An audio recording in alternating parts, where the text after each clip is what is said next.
Man, it would be awesome, wouldn't it, to have the Prime Minister of Pakistan as the 12th man of this team? I would, in that vein, I think even funnier than Imran Khan as 12th man would be to have Don Bradman as 12th man. I think. Imagine making that graphic, that infographic. Yeah, I feel like you Bradman, yeah. You get. Or make Javed captain. Javed as captain. Man, will go fancy.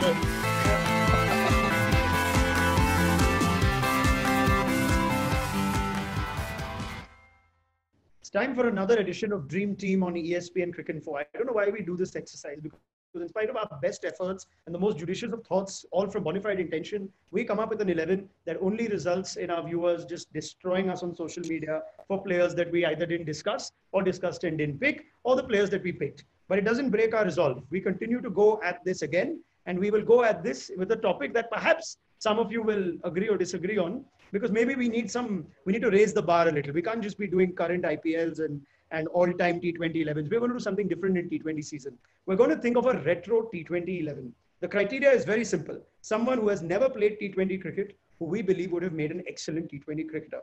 Cricket has been around for hundreds and hundreds of years. So too have Shamya Dasgupta, Ahmer Naqvi and Andrew Miller. At least collectively, their intellect in cricket would extend to hundreds and hundreds of years. I welcome all of them very warmly. And I start with a question on what basis are we going to pick this team, which could involve some of the great players of the 70s and 80s, the Viv Richards and the Gordon Greenwiches of the era, and go right back to the Victor Trumpers of eras that go well beyond me, or in fact anyone here on this panel.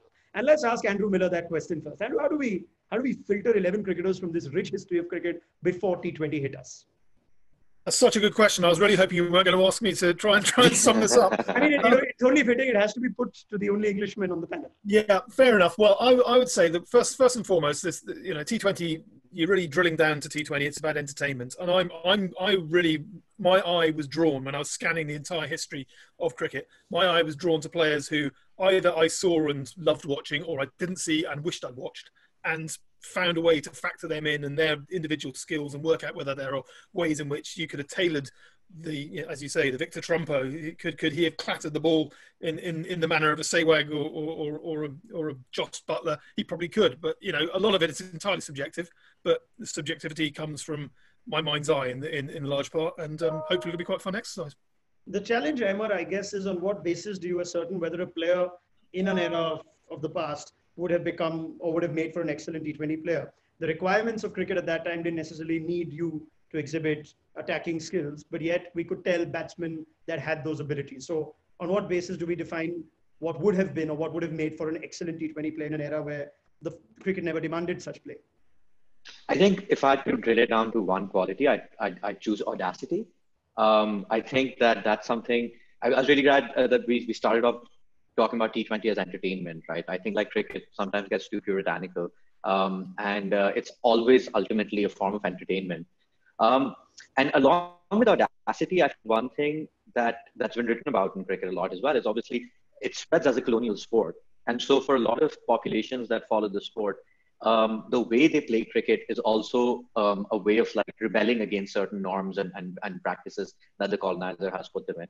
And so like that was one of the things that in my team as well, it's almost completely West Indies and Pakistan and Sri Lanka, because I feel these three cricketing cultures in particular have always been the most unorthodox, audacious, kind of looking at cricket's problems and solving them in new ways. So, I mean, if you have to ask, say, someone like me, Shamya, about retro side, you think of the late 80s, early 90s, mid 90s. Maybe we're going back to the 70s at best.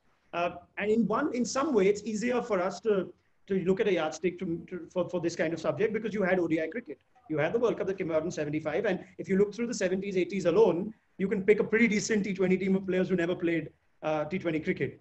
I'd agree with that. In fact, you made it sound like you've seen my pick of players, because that's really the way I've gone. I mean, I'd love to pick Victor Trumper. I've loved seeing those stills of his, but I haven't seen him. None of us have seen him. Yeah, and even videos, perhaps, except little bits of footage. And Don Bradman batting. If you go to his the museum and he's whacking everything, square leggish and mid wicketish, and seems like an extremely attacking batsman. And of course, he was a very attacking batsman, but I don't know. Everything is so very different. So I've gone with ODI cricket primarily. Good economy rates, good strike rates while batting, and good fielding. In the 70s, 80s, 90s especially, I've sort of picked the better fielders. So yeah, I've kept it to ODI cricket and not Wilfred Rhodes and Sidney Barnes and so This is on. very interesting. I'm not laying down a yardstick that this has to be something you refer to. I'm just saying there are different schools of thought, right? Given the basis. And audacity is a wonderful word there.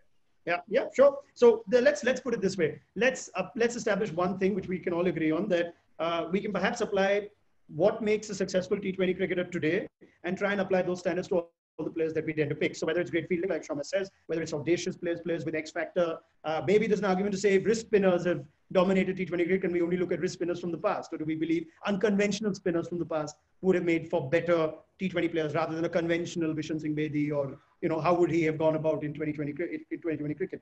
The way I'd like for you to do this, I want you to pick your first choice openers and take a couple of minutes on why these are the first two names that came to mind when it came to this subject. So Andrew, you could go first. Right. Well, I'm going to go for my biggest gun straight up in the modern way. Get your best batsman out there first. Viv Richards is opening up for me. I mean, talk about audacity. There's no one like him. There never has been another batsman like him, and there never will be, in my opinion. Just the ability to stroll into any situation and just look like he owned it. I mean, he was Muhammad Ali in batting form, wasn't he? And get him up there absolutely front and centre of every single innings I play. I mean, there's not much more needs to be said about what he brings to it, although I'm sure we will. And alongside him, I was very torn. We've got various names. I mean, Gordon Greenwich, natural opener, natural attacking batsman. Perhaps perhaps a little bit too similar to Greenwich, to Richards, if we're being honest. I might like to get Aravinda up there. I mean, the other day, Osman, our colleague, went down a rabbit hole on YouTube and was digging out some absolutely preposterous shots he scored in the back end of his career. And flicks for six over fine leg, the sort of 360-degree batting that everyone rhapsodizes about in this day and age. He was doing that way back in the 90s when he was winning the World Cup for Sri Lanka. That's my opening pair. Chalk and cheese, but both of them going hell for leather. All right, brilliant. So Andrew goes for Aravinda De Silva and Viv Richards. I'd be very surprised if Viv didn't feature in everyone's team, but do you all have him as openers? Perhaps that's another question. Viv definitely, but where would you get the best out of Viv in the T20 side? Shamya, all yours. Yeah, I suppose Viv has to be there. I mean, there's absolutely no question about him. Interesting, and well, maybe not, that Andrew brings up De Silva, Aravinda. He would be in my team. He's one of my 3 picks for number 4. We shouldn't go there yet. I probably will decide against him only because of fielding, and the fitness aspect of the T20 game. But I'd love to have him there. I mean, I don't really have a huge argument against him. But opening wise, just looking at the way the game has evolved and this whole and the hell for leather, as someone mentioned, I'd pick Chris Srikanth as one of the openers, as perhaps the first person I saw hit over the top in a T20-ish way. I mean, Jayasuriya or someone else would obviously have made it perhaps if they hadn't played T20s. All of us in India love Srikanth because, like you said, he was the first guy that actually hit things in the air, right? And he partnered Gavaskar often enough, and that made him look even more attacking in the short formats. But Srikanth never really got beyond that first couple of boundaries, did he? 20, 30, 140. Yeah, 30 is a good score in T20s. Yeah, I mean, especially if you've got Richards coming in after. 30, yeah, but 30 in an ODI, you scale it down to a T20. I'm not sure how. 5 balls, 20 runs. All right, fair enough. So, Ahmer, why don't you respond to your good friend across the border saying Srikanth is a potential T20 opener ahead of some of the great names that potentially could make that? No disrespect. So I feel, give me your openers as well. Because I was, I watched cricket in the 90s, so I have a particular bias against India. Indian batsmen of that time, which the younger generation, the T20 generation has traumatized us differently, but the 90s perhaps not so much. Srikanth, I like as somebody who may give good social media to your T20, franchise team. So like, I like him for not that. Not a bad quality to have. It's an essential quality to have. As somebody who's worked in the digital media for teams, I'd love to have a Srikanth. I mean, I don't see Alex Stewart and Aravinda contributing much to the social media channels. Aravinda comes in pure style, right? Just the earring endorsements are through the roof. I mean, so I had a Viv, I feel with T20 teams, you can switch around the batting order. So it's really which batter you pick. I had Viv coming down a bit lower. I had Aravinda as one of my openers.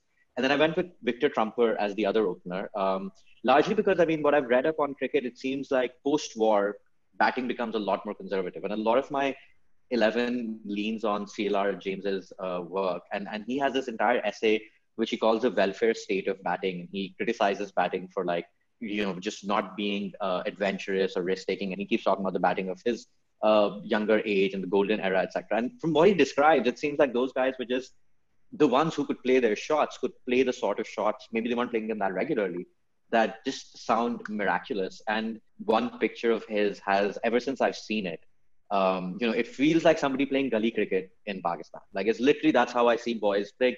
And so think like one of the great batsmen could play like that is just, that I can't let go of that magic. All right.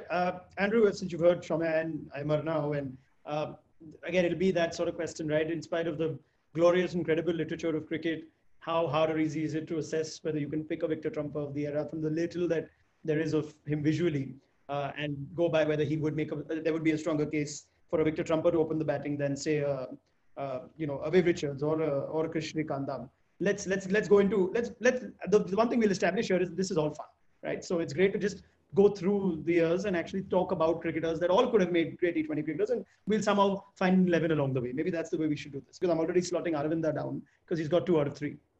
Well, I mean, Victor Trump, I mean, Gideon Haigh wrote an entire book based on that stroke. So you're not alone in being absolutely fascinated by what that image just says about his game and the golden age and everything else that rests in that. I mean, I didn't go for him, although I was sorely tempted, only because I've also got 2 other guys shortlisted, probably not final names for me, but Gilbert Jessop and Albert Trott, the only man allegedly to be able to hit a ball over the Lord's Pavilion, although I rather suspect that's a bit of a myth, to be perfectly honest. But nonetheless, 2 other guys who sum up that audacity, the excellent word that was used right at the top there. It's Jessop is the type of guy for me.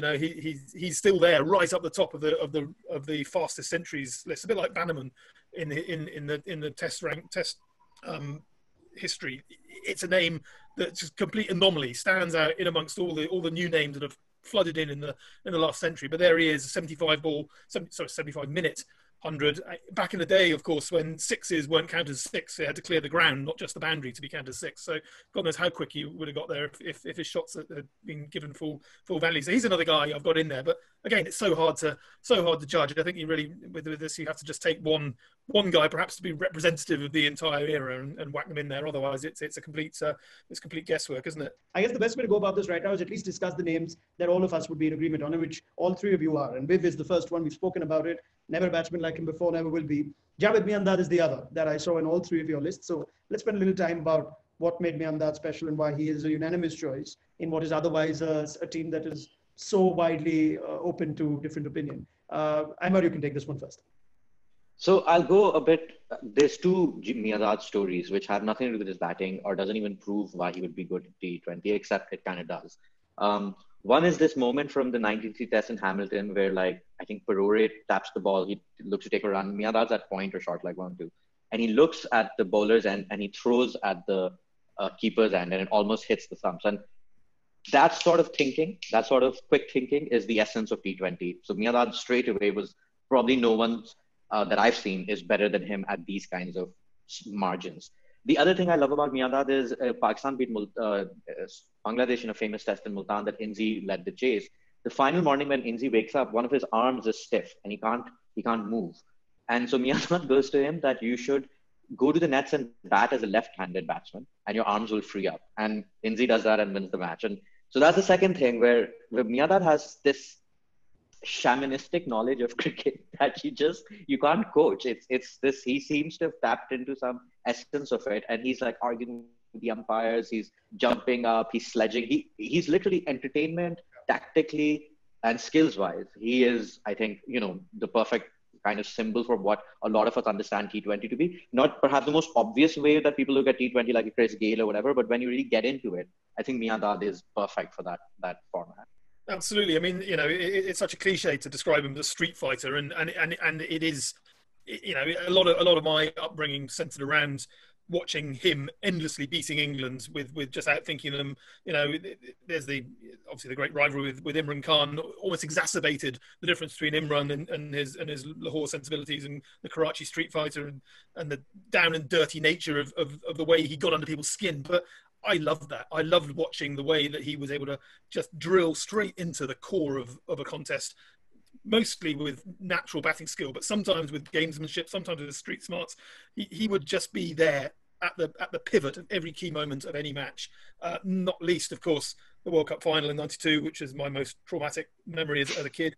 There he was. He more than Imran, who actually will come to him, I'm sure, but he doesn't make my team, largely on the strength of his abysmal batting in the '92 World Cup. I mean, he played a role at number 3. Don't get me wrong; it was an important role. It shored up Pakistan, made sure it didn't collapse. But I remember that semi-final innings that he almost lost in the game because he couldn't hit out and he couldn't get out. It was exactly what you don't need in 2020 cricket. So Imran doesn't get close, but Javed, my God, he would just find angles. He'd find the edge. He would be right under the skin of the game at every moment. So, I actually want to mention one other Pakistan cricketer, with your permission, Raunak.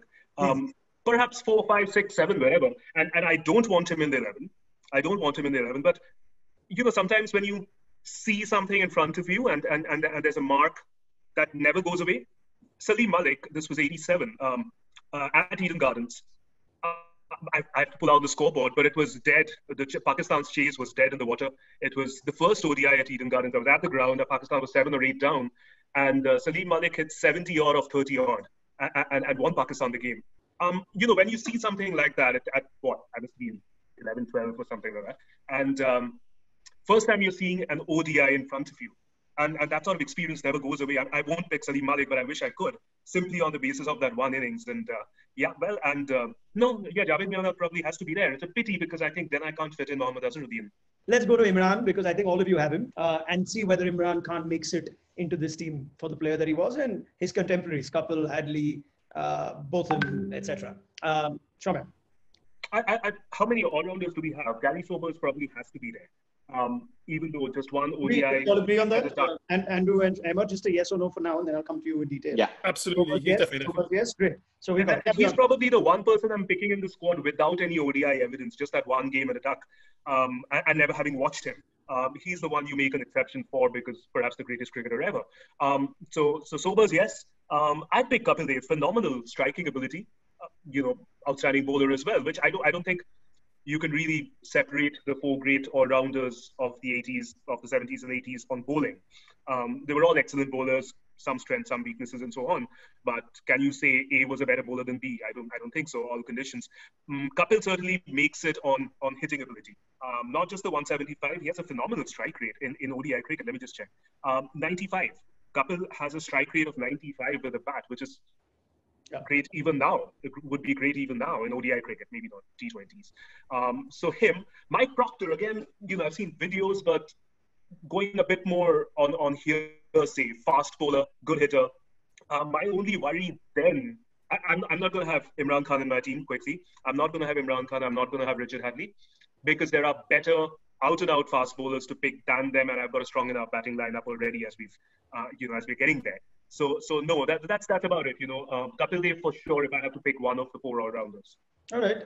There's that thing as well. When we say audacious, we don't have evidence of limited over skills of Gary Sobers, but man hit 6 sixes, and you think he'd be all right in T20 cricket, wouldn't he? Yeah. By that logic, I've seen Andrew mention Shastri, I think, in his team as well as a potential candidate, even though we have a different idea of what Ravi Shastri could do. And he could, maybe the demands of the game were such that he didn't need to hit as often as he did in Test cricket or in ODI cricket for that matter, but we knew he was capable. So let's make this conversation about Sobers and then the other all-rounders. So Andrew, all yours. Well, Sobers, I mean, if he gets in for me for versatility alone, I mean, I'd have him at number 3 because, he averaged 58 in Test cricket, didn't he? I mean, he was a powerful striker of the ball, a versatile gap-finding batsman as well. But most importantly, the bowling that he brings, left arm angle first and foremost, swing, seam, cut, spin. I mean, he could do everything, absolutely everything. He could be whatever you need him to be on any pitch in the world, and he would find a way to be a match winner. So that's the reason. I mean, very fair points about the likes of Hadley in particular, who, a magical bowler in Test cricket, but would he have been as adaptable, as versatile to find the angles? Possibly, but we don't need to find out because we've got so many other options. And one of those options for me is Sobers' versatility.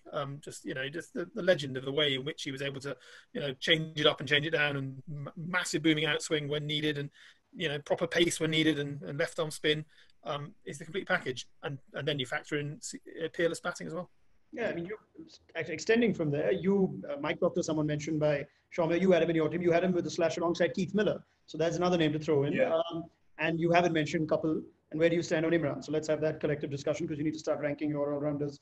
Well, I'll address Ian Botham first and foremost because obviously he's my all-rounder, but he doesn't make my team because, you know, for various reasons, he was a peerless attacking swing bowler. But you know, legend is that he was this great stroke player, and he certainly was. But I don't think he was as good in limited overs cricket as perhaps his reputation suggests he ought to be. And I mean, his highest score was 79, and that was right in the dog days of his career in '92, and his strike rate was 79 as well. So you know, he wasn't a guy who necessarily just smoked it from the outset, which is perhaps what you would imagine. You know, you think of the 1985 Ashes and just belting Craig McDermott straight back over his head. He didn't do that very often. In fact, I think, you know, to a degree, Botham probably got a little bit caught up in his own legend when it came to limited overs cricket. He was fine in Test cricket, but when you're presented with a template, it's like, here you go, Beefy, smack it as hard as you can for as long as you can. You usually got out pretty quickly. So he doesn't make it. Imran, I've mentioned, is not a guy for me in this format. And Kapoor, I mean, I was there. Well, I wasn't there, but I was there in spirit in 1990. I went along to the Oval Test that summer, but Lord's 1990, where of course he smacked 4 sixes in a row to save the follow-on. I mean, the audacity that goes into that sort of performance is exactly what you want for this format. But you know, fundamentally, we're picking him as a bowler, aren't we? And I think I probably have enough batting that could be more reliable. Even though, you know, certainly in this format, I would argue his batting would probably be foremost and his bowling secondary, which is all a bit topsy-turvy. But that's just the way T20 upends the apple cart sometimes, isn't it? Yeah, I guess. I'd open with Kapil. Interesting. Not a bad shout. Well, the Rhine of days gone by. What happens to Krish Vikan then, Shamya? Doesn't matter. No, seriously. I mean, Kapil.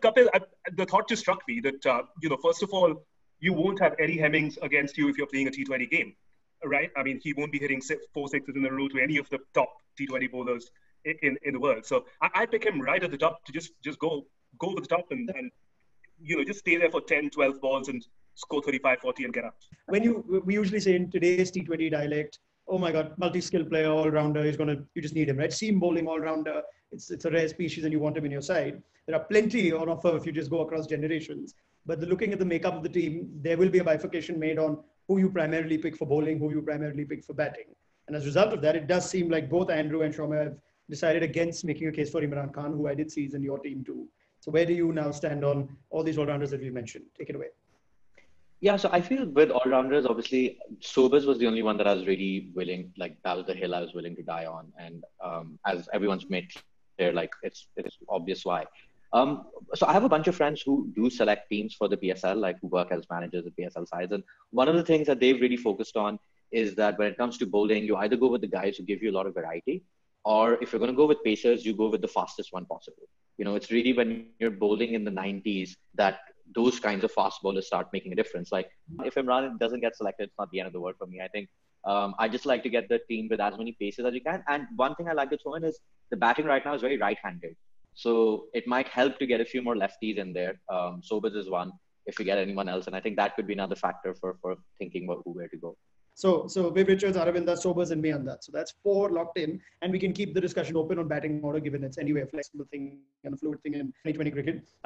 Let's talk about bowlers now, right? Let's break it up. Maybe we can come back to more batting. But let's talk about bowlers because perhaps there is a more correct me if I'm wrong, if it's easier to perhaps pick bowlers than it was to pick batsmen, right? If there is a certain dynamic to bowling that may make contenders stronger in the cases that we're trying to provide for them. So let's look at some teams and let me throw the names that I can see in common. And I can see Curtly Ambrose features in 2 out of the 3 of you when you sent me your notes a little earlier. And that, you know, stands out in some ways. Is perhaps the only bowler from the 90s that I can see in that list. Ahmer makes the good point that the likes of Wasim and whatnot did play a little bit of T20 cricket, which for the technicality of this subject makes them ineligible. Otherwise, I think we'd all be jumping to pick Wasim Akram for top bidding at an auction or a draft if we could. Perhaps even Waqar Younis. Even Waqar Younis, yes. So there are. So Ambrose is one name that just throw up. And other than that, we've already heard we heard Andrew talk about Derek Underwood. I have seen George Loman's names thrown in there. There's Franklin Stevenson. There's Michael Holding. There's Sid Barnes. So this should be fun. Joel Garner as well. So let's go bit by bit and let's see who can convince the other to pick their bunch. Andrew, you can go first. So, who have I gone for? Let's talk about Franklin Stevenson first up, because I think he's a fascinating chap. I mean, bearing in mind, you know, his career spanned probably the absolute peak of West Indies power. I mean, his first-class career started in 1981, ended in 1997. So there you go. I mean, that basically encompasses their entire history of dominance. He didn't play a single Test match, but my God, he was a bowler and a half. I mean, his slower ball still brings county bowlers out in absolute palpitations. He was just it was almost a moon ball. It was ahead of its time. He was this savagely tall and terrifying chap, and yet out every now and again would come this ridiculous delivery that nobody on the county circuit could pick at all. I mean, it was a variation that was ahead of its time, in my opinion. I mean, his best haul in List A cricket was 6 for 9, average of 19, economy rate 3.71. He was right up there. I think he's, if you want variety with a bit of menace, he's a name that's, had one-day cricket, T20 cricket been more prevalent in West Indies' dominance. Obviously, they were world champions for the first two outings, and then from 1983 onwards, I think they probably licked their wounds after losing to India and focused on crushing everyone in the Test arena. They never really gave one-day cricket the same look in, and had they done so, Stevenson, I'm sure, would have forged a hell of a career because he was a hell of a bowler. I mean, I think it was very difficult choosing bowlers. I just went with like two of my favorite fast bowlers were Holding and Ambrose. But there's so many names you can throw in there, like Malcolm Marshall or Wes Hall or any of the other speedsters. And for me, like, I mean, it has to be, your fast bowlers have to be very, very fast, and they have to be intimidating, because you can't be sure. You'll almost definitely not have a lot of swing or seam or all of those kinds of things happening. And then like a good T20 attack would have, like, the spinners and the variety bowlers and the part-timers, but you just need like some guys who, just scare the batsman. And I mean, Holding, I've seen him on YouTube only, and I've read about him, and I wish I was born to watch him bowl. Like, everything about it is so magical. And then Ambrose is probably the first fast bowler that I was obsessed with. Such a great, again, as we said, like, this entertainment, right? And like Ambrose and Holding, the marketing opportunities are brilliant. Like, the promos that you make are going to be great, and they just, people want to watch them, like, regardless of anything, just those headbands and the run up and the wickets flying. So yeah, I suppose Ambrose just ticks all the right boxes when it comes to ODI cricket. You've seen him, you know what he can do, and he could do practically everything. Very fast, very tall, which is never a bad thing in any cricket, certainly T20 cricket. And Joel Garner, of course, I've seen him bowl, but more than that, it's listening to people like Jeffrey Boycott or even Sunil Gavaskar talk about his Yorker. And just talk about how he was, on his day, impossible to score off. Of course, they were not the 360 batsmen of today. A.B. de Villiers might still hit a couple of sixes of Joel Garner. That's beside the point. But and his economy rate, it might still be the best in ODI history, isn't it? 3.09. It's one of the best, certainly, if not the best. So that's something in his favor. But Andrew and Ahmer were right. Were they better than Malcolm Marshall? Were either of them better than Patrick Patterson? Were any of them faster or more fearsome than Patrick Patterson? Was Patrick Patterson more fearsome than Jeff Thompson? When you go with this, that's the tricky one. Let me try and streamline it a little. I'll put Ambrose in because we've got 2 votes for him straight away, right? You didn't have him against a slash either of you. Joel Garner came as a slash for Andrew Miller, who put him aside Sid Barnes. Again, he was just expressing himself, and he's already explained to me that he's going to completely dump that list and just say whatever he wants when we actually do the recording. But let me come back to you, Andrew. I think the way I'm going to do this is Ambrose will get in, and then I'll allow each of you to pick perhaps one bowler, and then maybe because there's such an assortment right now, and then let's see where we stand. So maybe by that logic, if it does hold, then Franklin Stephenson walks in as your pick. But tell me firstly if you think Joel Garner makes a case, because then that makes it 2 votes for someone like him, and you can discuss Sid Barnes while you're at it. Well, I mean, I went for Garner over Ambrose as a sort of like for like, but really based on the Yorker and the World Cup winning performances. That was my reasoning for including him. So if the consensus is Ambrose, I've got absolutely no problem with that.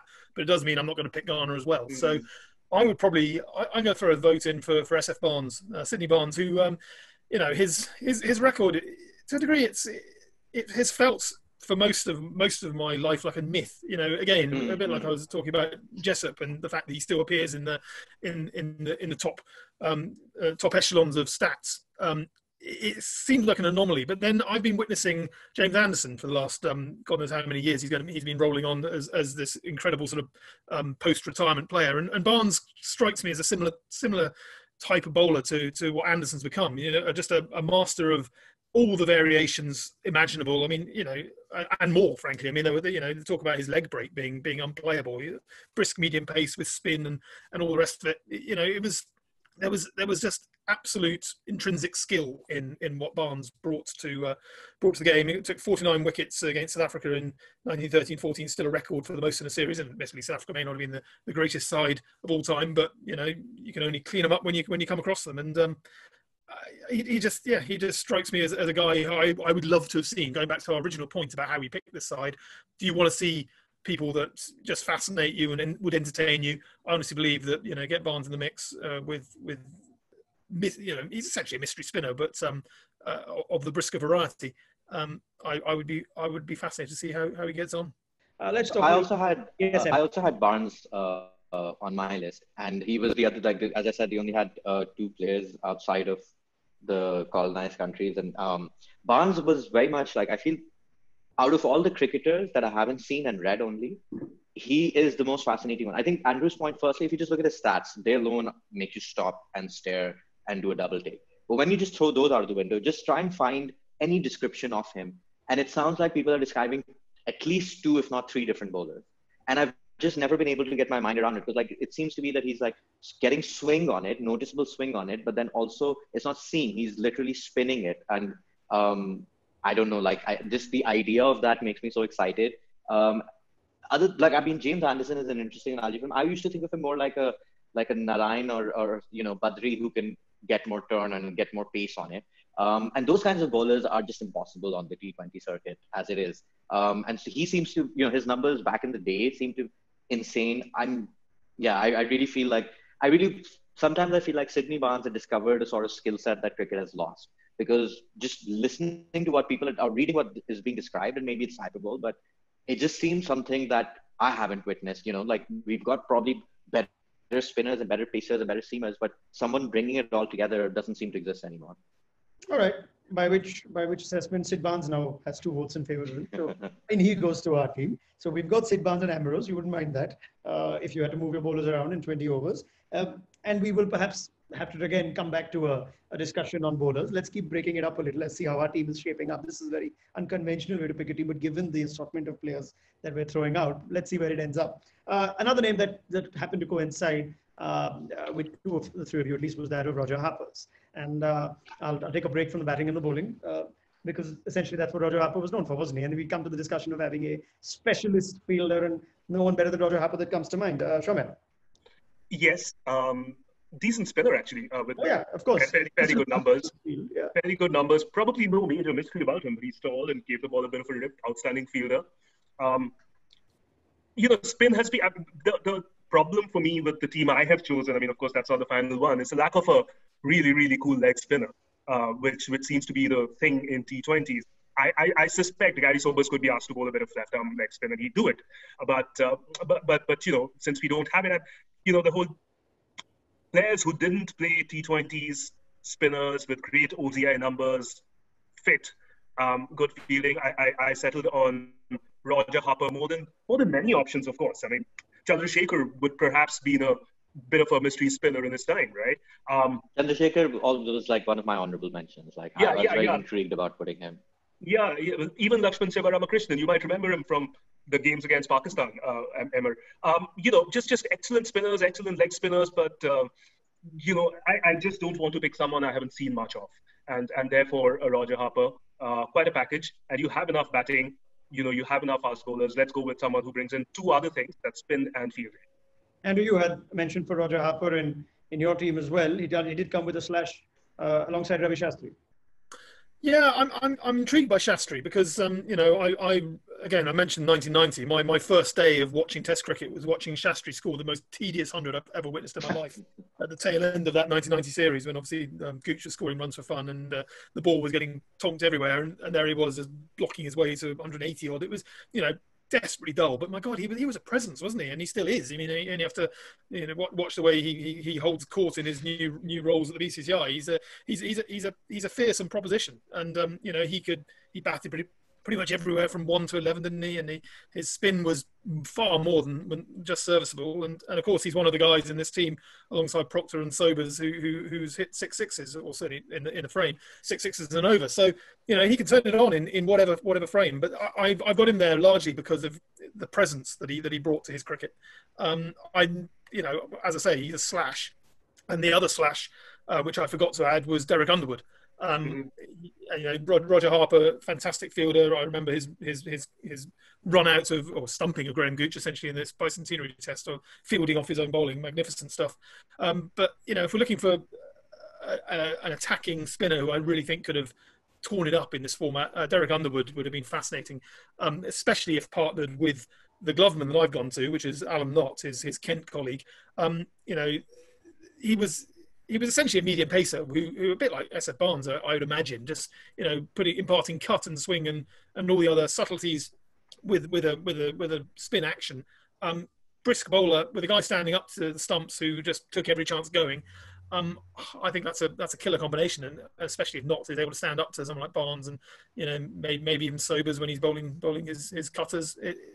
I think it increases the versatility. Spin is all very well, but mystery spin is what you're looking for in this game. Still, I'm going to go with Barnes over at least Underwood and Shastri. Though I feel, you have him in commentating on this match. You're wasting him on the field, with so many tracer bullets and boom booms and everything, why is Shastri not commentating? So I think that rules him out immediately. And then the other guy that, as I said, was Chandrasekhar, and Abdul Qadir obviously as well. But then I thought, there's, I feel Qadir actually, out of Mushtaq, Saklan and Qadir, his myth is a bit overrated. The other two have better numbers and, something you mentioned right at the beginning, that with batting, the impact between going from Test to T20, there's a lot of things to take into factor. And as with players like Botham or even Sehwag, etc., sometimes you saw that the most attacking ones preferred Test match cricket rather than actually being stretched for time. With bowling, however, you get to see more of how a bowler can react in different situations. And I feel that's why I'm a lot open to the bowling options that we end up going with, because there's a lot more I can see doing different roles that make a lot of sense, versus with batters, maybe you could make more of a debate that X couldn't do this or Y couldn't do that. So as I said, like with the Pacers, for example, I didn't want to ruin the thing, but I was happy to give my vote to Joel Garner as well, just for the Yorker, because I think that's probably the most important delivery in T20 cricket. And if you've got somebody who's famous throughout all of history for it, you might as well put him in the side. It'd be interesting if we can find room for both Joel Garner and Curtly Ambrose in this 11, and who's saying we can't just yet. It does look like that there isn't that you all are divided on the choice of spin, in which case, shall we throw in Roger Harper into this team and hope that alongside Sid Barnes, you've got Viv Richards with some spin and Aravinda with some spin, and that's plenty, and Sobers who can do whatever you need, and that takes care of enough spin? Or should we hold Roger Harper's position? What's the vote on that? Roger Harper, yes or no? Ahmer? I'd pick him. Shamya says yes. Andrew? I'm happy with him, not least because the fielding standards that he brings are an absolutely vital part of this. And remember, we will pick a 12th man. So if you want to reserve Roger Harper for your 12th man, this is the time to say that. We should also add that the fielding standards for this team is already pretty high. With with Viv, Sobers, Miadad, De Silva, you've got people who can take good catches, who switched on in the field, who can hit the stumps, etc. So I would prefer to just I just feel Harper doesn't bring enough in as a spinner. Okay. That's the only reservation. Very well. I'm gonna slot Roger Harper down. If he does find a room in the 11 at the end of this with 2 votes from Andrew and Shamya, then that's it. Else, I guess everyone will be pretty happy to have him consigned to a 12th man for the purposes of this team, and we will be picking a 12. Let's break it up again. Let's discuss maybe wicket keeping. In a T20 side, you don't need 11 batters, or you don't even need 8 or whatever, and so you have to choose your resources smartly. Getting a good keeper. I know you made that point, how often do you make a good stumping? But Pakistan just lost the T20 series because Sarfaraz missed a stumping of Moeen. And right before that, Rizwan had been fantastic behind the stump. So I'm a big believer in also getting a great, getting your wicket keeper as good as possible. And in that case, I could have gone with Wasim Badi, etc. But I was stuck with, I hadn't thought of what Andrew's point was. I went with Helston Payne because I looked at all the wicket keepers and their strike rates, and he played just once. He was Dujon's understudy, and he had a lot of hundreds in first class cricket, and he scored like his cricket for profile was going on about like how he could hit big or whatever. And so I felt like, just like Franklin Stevenson, like a guy whose whole career was as a bridesmaid to that great West Indian side, the what if factor is intense, and so because this entire 11 is in a sense a what if 11, and because Thelson Payne has a fantastic name, I felt I could put him in there. You'd market him well. Yeah, so it does look like Alan Knott might just secure the gloves. Are you happy with that, Andrew? Very happy with that. I mean, he was a liquid keeper, but his batting was not bad at all. I mean, he averaged 32 in an era when batsmen, he kept Bob Taylor out of the side largely on the strength of his batting, and Bob Taylor was probably almost certainly equal as a keeper. I mean, he sort of it was way before the era that Healy versus Gilchrist or Russell versus Stewart. Alan Knott was proving that there is room to be brilliant at both, frankly, in this day and age. So he predicted the direction in which wicketkeeping would go simply by having exceptionally high standards in both. And I think he would be perfectly capable of starting with a bang. I think his ODI strike rate was 80.97. I think it was 80.97 in the turn of the 1980s. I mean that's proper speed by the standards that we're talking then. So extrapolate that to what we're talking about now, and bear in mind what I said already about his ability to stand up to any pace of bowling. And I think he's certainly a very good shout. Fair enough. Are you keen on selling the package, Underwood free along with Alan Knott? I am actually. I'm very keen on selling that. I think that Underwood and Knott are a legendary combination for England as much as for Kent, and just that each of them lifted each other's standards as well, and that's the beauty of it. It was the ability to know that the guy behind the stumps is going to read your variations and act on them and make sure that you are as good a bowler as you can be. That's not going to just be the case for Underwood, is it? It's going to be the case for everyone that Alan Knott works with in this mythical squad. And improve everyone's standards as a consequence. Shamya, as I looked at your team and just making sure we've covered everyone that you potentially wanted, perhaps you could tell us if you've said Sobers / Hadley. I think Sobers takes care of that, but you're still keen on Kapil Dev, essentially, I'm guessing, as a bowler. And from the names that you have heard now, who would you want complementing Curtly Ambrose and Sid Barnes? I'd stick with Joel Garner. I'd definitely stick with Joel Garner, simply because it's not like the arguments haven't been completely valid, but it's what I started out trying to make the team on the basis of ODI numbers. So I'll stick with that. Ahmer? Yeah, Garner and Barnes for me. If those are the two choices. So Garner, Barnes, Ambrose, along with Sobers and the part-time bowling of Vivian Aravinda. Do we have room for one more specialist fast bowler? Right? Who's going to bowl? Oh, you don't have Kapil. We haven't voted on Kapil just yet. We could go back to the all-rounders. Okay. So let's go back to that then. Kapil. Is Kapil an okay for the three of you? Now, Shamya, I know, has Kapil outright, no other options. We do know what he was audaciously. If we are looking at six hitting ability, there's no question on that. But if he's being picked primarily for his bowling or his batting, I'll need one of you to switch and see if you can support Shamya. Andrew, Kapil Dev? Tempted, but not convinced. I just feel as though he would kind of be in the side if he was to play. I kind of like the notion of him opening, just because in the sort of Narayan mould, he's picked initially as a bowler, but actually you're looking at what he offers as a batsman first and foremost. I can see him, as a bowler, I can see him maybe bowling a couple of overs in the power play when it's swinging, but then not being seen again for the rest of the game. A bit sort of a right-handed David Willey, which is a bit of a harsh way to put it. But he obviously got prodigious outswing. But I don't know. I'm dubious about his overall merit as a bowler. So you're actually thinking of him more as a batting all-rounder, which... Yes, it's certainly for this format, simply because I mean, essentially, if you do look back a couple, I think more of us think of his bowling for his batting, even though his batting is stays stolen headlines. The only person that I felt can make it to the team on either discipline was Sobers. And that's, again, very speculative and from what I've heard, and et cetera. But like, as I said, like with even the likes of the great all-rounders of the 80s, you can almost always get maybe a slightly better bowler and a slightly better batsman. And then, I think that makes more sense, because with each one of them, they're coming with some flaws, with some, et cetera. And so because you've got such a vast canvas to choose from, why choose any all-rounder unless, I think Sobers is the only one who really separates amongst all the others for his My versatility and all of that. argument is actually along the lines of what Andrew said, which is that I'd probably pick Kapil as a batsman. He was, his numbers are incredibly good for someone who batted in the 80s primarily.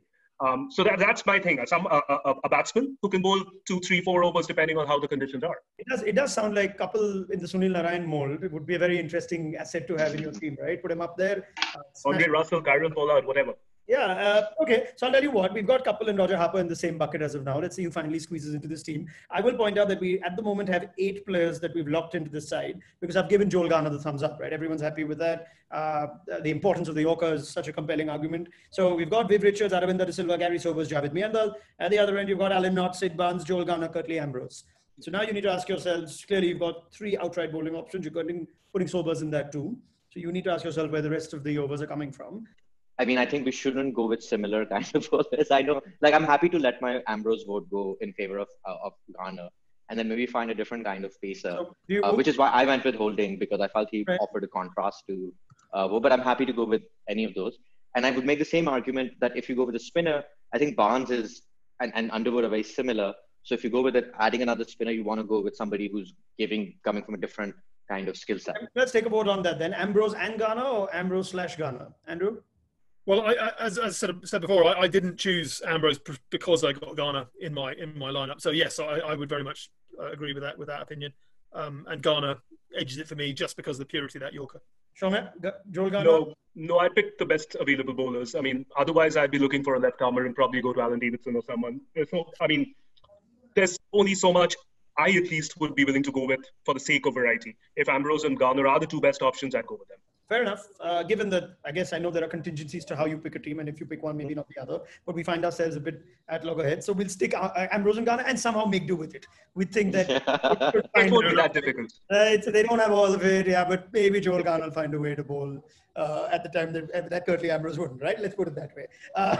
Spoiled for choice, aren't we? Let's go to the remaining slots, and I do think there is room for one outright bowler. You'll all think very differently. I think Shamya is very keen on Kapil Dev.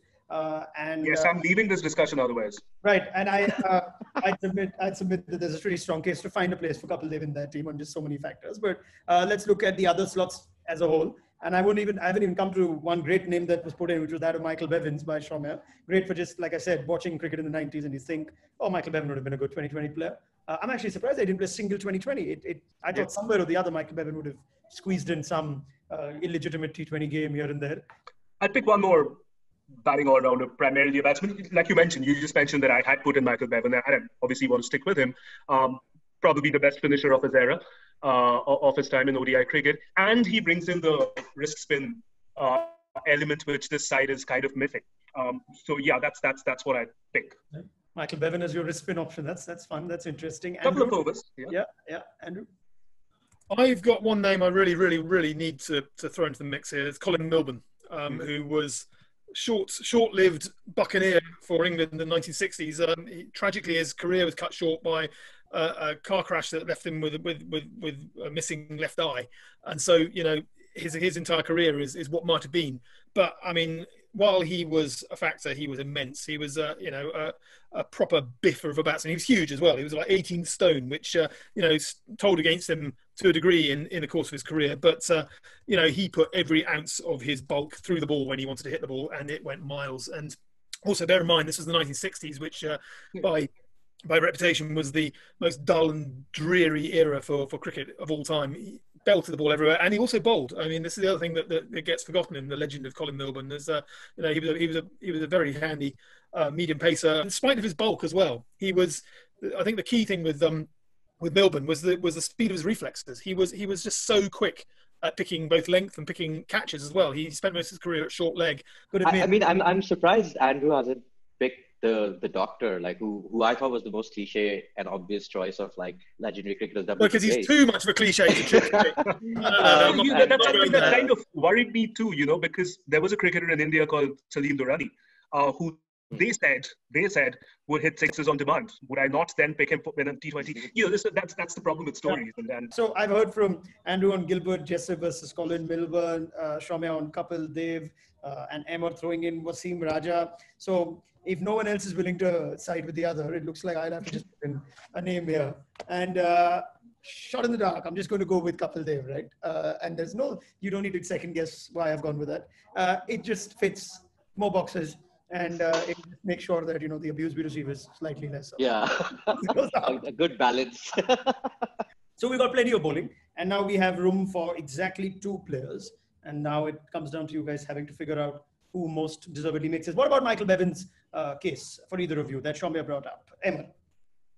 I think my only issue is that Miadat can play the Bevan role better than Bevan, and De Silva can play it if you have to. And that role really isn't needed in T20s anyways, unless it's like a terrible pitch and you had a collapse or something. And then when it comes to hitting, I would much rather, I think at this point, I feel the only thing that this team lacked when I was making it as well, and that's something because cricket wasn't played that way, is a lack of hitters. In T20 sides, you don't really need Viv and De Silva and Miadat in the same lineup. They might just get in each other's ways. It's probably better to have as many hitters as you can lump in there as possible. So if Milburn and Wasim Raja still have, after Kapil, still have a place, I would go with guys like those. So I would add, I think Milburn's a great shout. I think, Wasim Raja can go there. In the same breath, Andrew, throw in Keith Miller as well, who you did mention.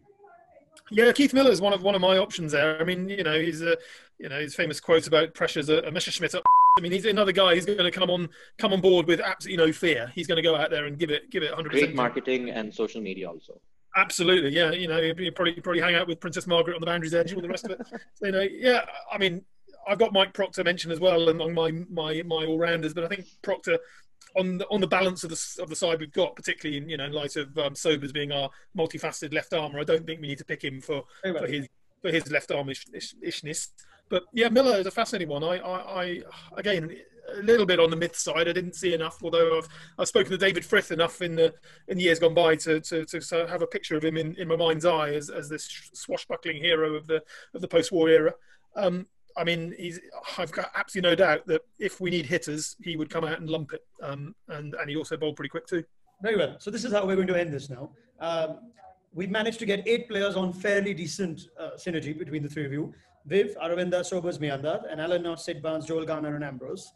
I've given Shamya Kapil Dev effectively. I leave 2 spots, and I'll let Andrew and Ahmer pick 1 player, and that's it then. So you've seen the rest of the team, and you know that Ahmer and Andrew. I gave you Kapil Dev. Right. Yeah, but I guess the thing is, my job is to try and be as neutral here and as impartial. And I would hate for Ahmer to never show up in another episode of us.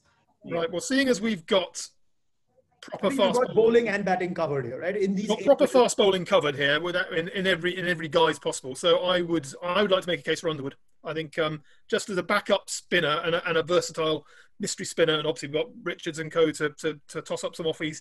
I think getting in Underwood's all sorts would really make that attack formidable. Ahmer.